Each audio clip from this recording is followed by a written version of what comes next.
Okay, so I just got out of seeing Fantastic Four, and right off the bat, there's one thing that I want to clarify here getting into this. This is the Fantastic Four. This is Marvel Studios making a Fantastic Four movie. This is not Ironheart, right? This is not Agatha All Along. It's not WandaVision or even Loki, right? This is Marvel making the Fantastic Four. So there's no curve on this grade, right? Like, I'm pulling no punches, right? I am granting no grace. All the things that I loved, we're going to celebrate. And all the things that I didn't, we're going to call them out. So first things first, let's talk about Galactus. Now, I do love that Galactus looked comic book accurate. He looked fantastic. And literally in the scene where you see him for the first time, right, like the moment that happened, the first thing I said was, Jesus Christ. And like I shouted it out in the theaters, like people started laughing. I didn't mean to. It just kind of came out that way. He looked incredible and he looked imposing. Having said that, that's where the imposition stopped, because there was nothing about Galactus that seemed to be this just omnipresent, right? Just insanely powerful, godlike being within the Fantastic Four film. I mean, his world devourer ship, I mean, that's fine, whatever, right? It looked like a giant, DeWalt drill that was like drilling through a world. I don't really care about that.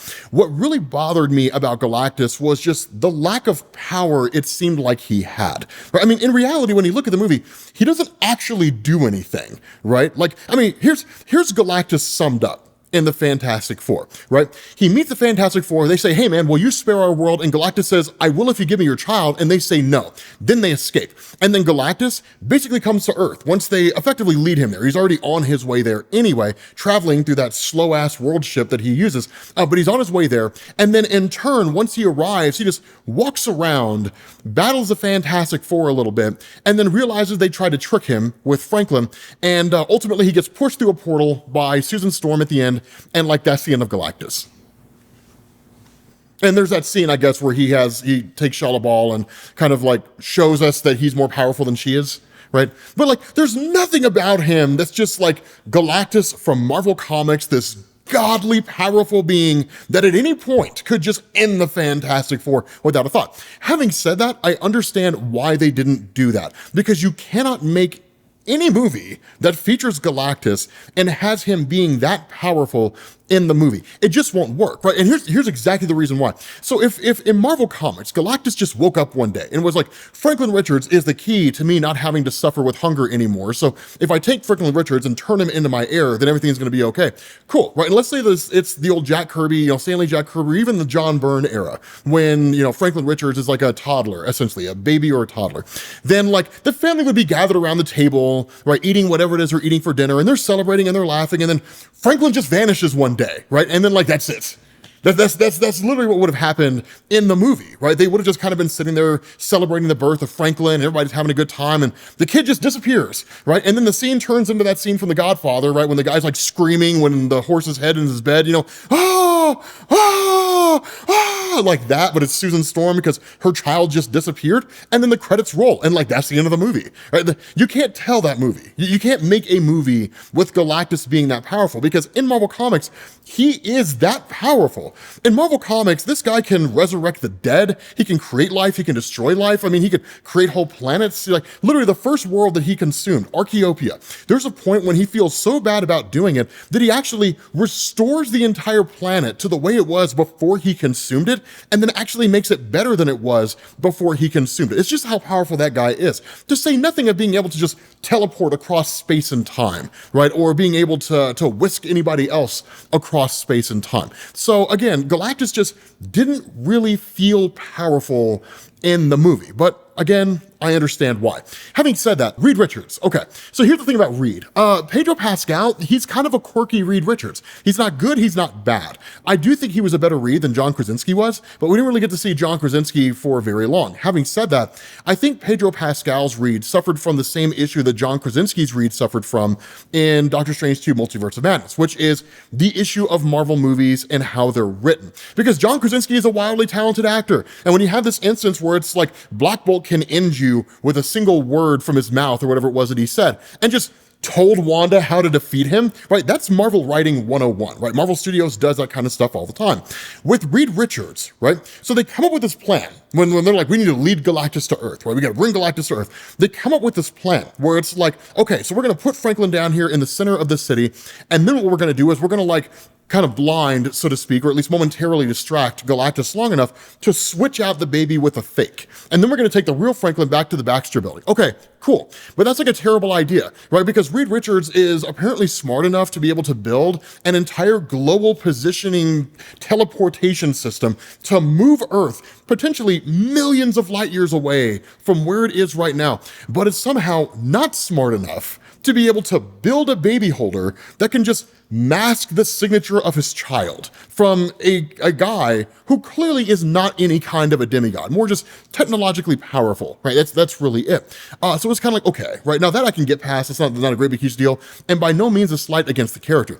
Having said that, the reason why I loved Pedro Pascal's Reed so much is because he nailed the social awkwardness. The idea that Reed Richards is on one hand a family man, but on the other is so often so far removed from humanity, despite being a superhero, that it's almost impossible for him to figure out where the line between superhero antics ends and being a family man begins. He doesn't necessarily know how to always be the best husband and father. Now, a lot of that was explored in Jonathan Hickman's fantastic run on the Fantastic Four, where he basically explains a lot of this is due to the fact that Reed's father abandoned him when he was younger. Now, there's a whole motivation behind why that was done, but basically he didn't really have a father figure growing up. So he didn't really have any kind of a role model on what it meant to be a father. And that kind of issue carried over and almost became a major issue between himself and his son. It's the reason why at the end of Hickman's run, when he teaches Franklin how to fly, how to start using his powers, instead of putting mental blocks in place, ignoring them, shutting them down,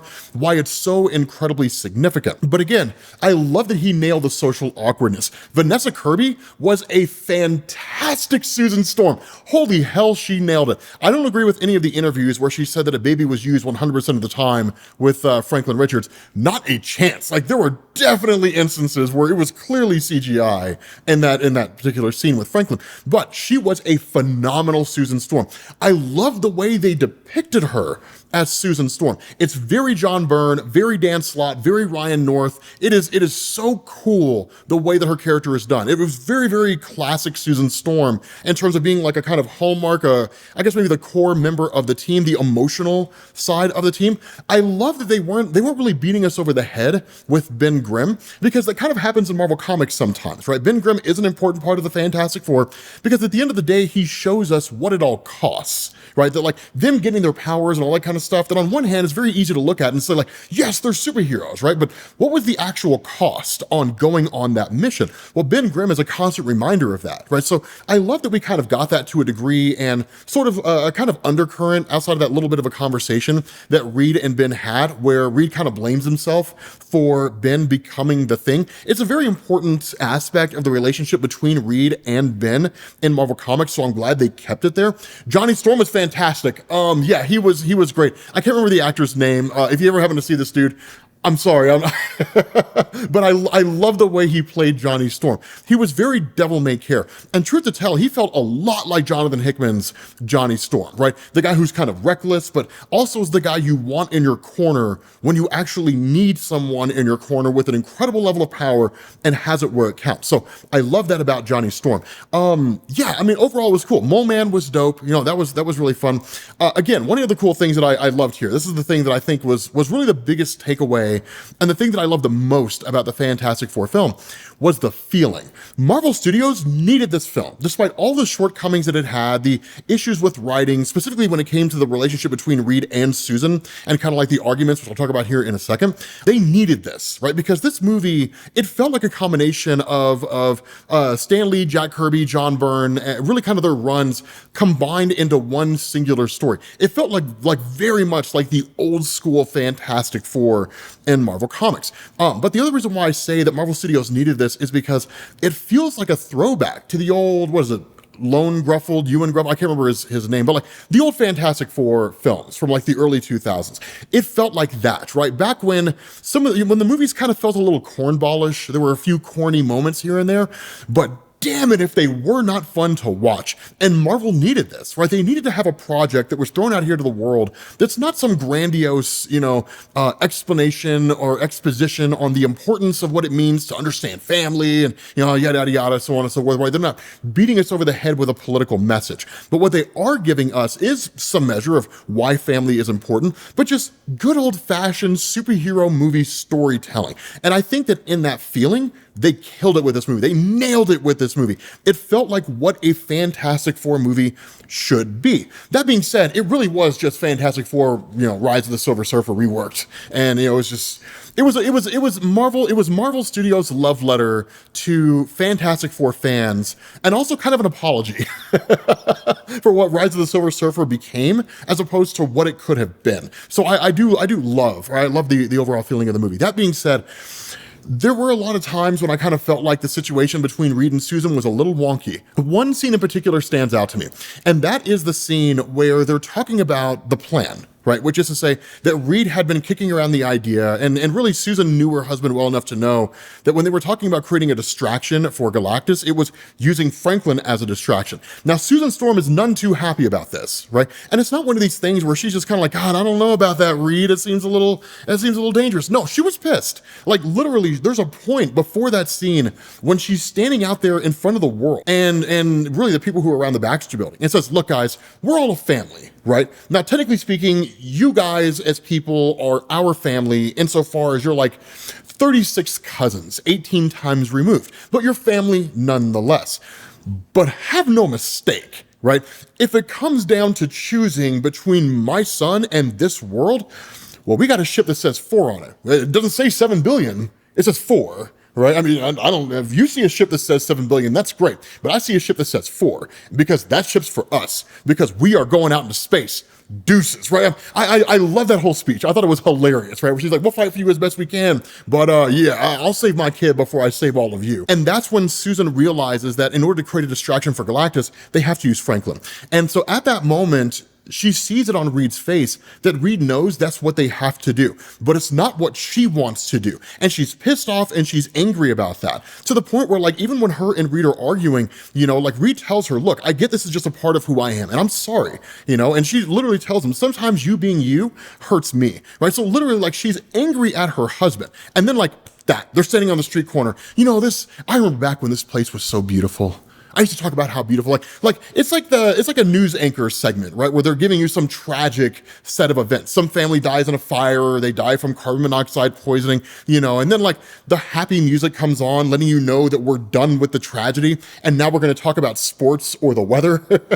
It felt like that, right? It was just, now suddenly everything's okay. And they get past it. I feel like oftentimes they just kind of got past arguments and issues in a very, very cliched and non-realistic way. It was like watching an Aaron Sorkin show, right? Where people just don't talk that way in real life. The Newsroom, The West Wing, those are Aaron Sorkin projects. The reality here, and one of the things that made the Fantastic Four story so great, when you looked at Stan Lee, Jack Kirby, John Byrne, Roy Thomas, Jerry Conway, any number of these guys, right? These guys who wrote the Fantastic Four between the 60s going up into the 80s, and even writers that came after. Ralph Macchio, for example, had a pretty solid run of the Fantastic Four for like 3 or 4 issues or something like that. But the point is, the Fantastic Four didn't just and it's not Ralph Macchio from Karate Kid, by the way, but they didn't just get past these issues like that. It didn't happen just that quickly. Sometimes these arguments and issues they would have would stretch on for a long time. In fact, the entire concept of Malice as a character was all these feelings of feeling disregarded and feeling ignored, feeling like she was being walked over or shuffled into the background, that all kind of came to a head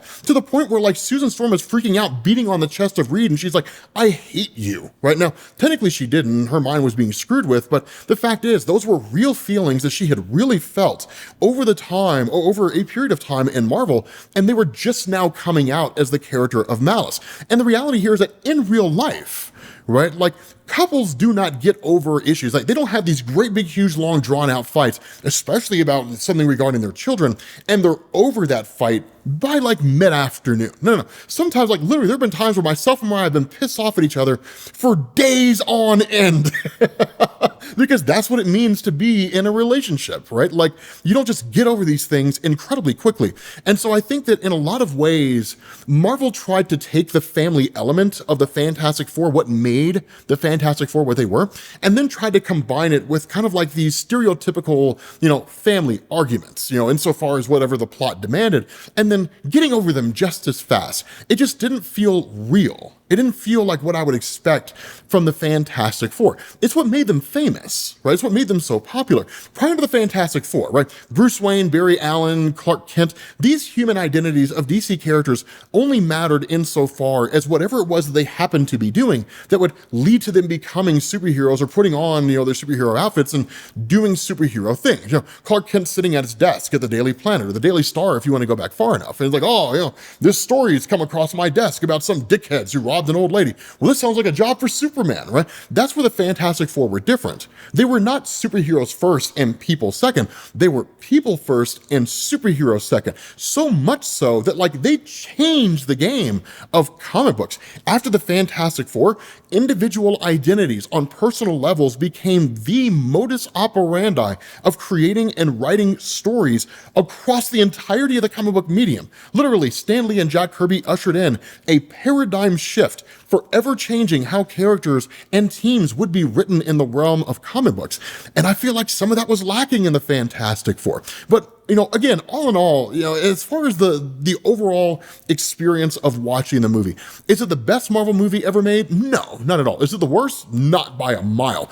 It's a fun movie. It was a good movie. I think it was a great Marvel dipping their toe into the Fantastic Four waters. It gives me a lot of hope on where things are going to go from here with the Fantastic Four, what the future appearances of the team are going to look like. And we know from Thunderbolts, things like that, they're going to show up. Galactus is obviously going to come back. We got the whole post-credit scene with what looks to be Doctor Doom. I don't know why it would be anybody other than Doctor Doom. Like, hey guys, here's Doctor Doom in his green outfit and his mask that Franklin's holding, but it's obviously not Doctor Doom. It's somebody else. I don't know. Maybe some deranged fan, right? Who's just doing cosplay.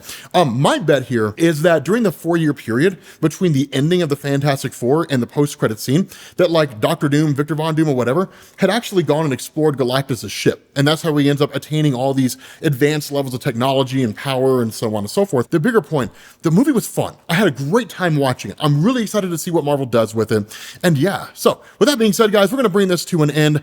Thank you all for watching. It's good to be back from vacation, and I will catch you all later.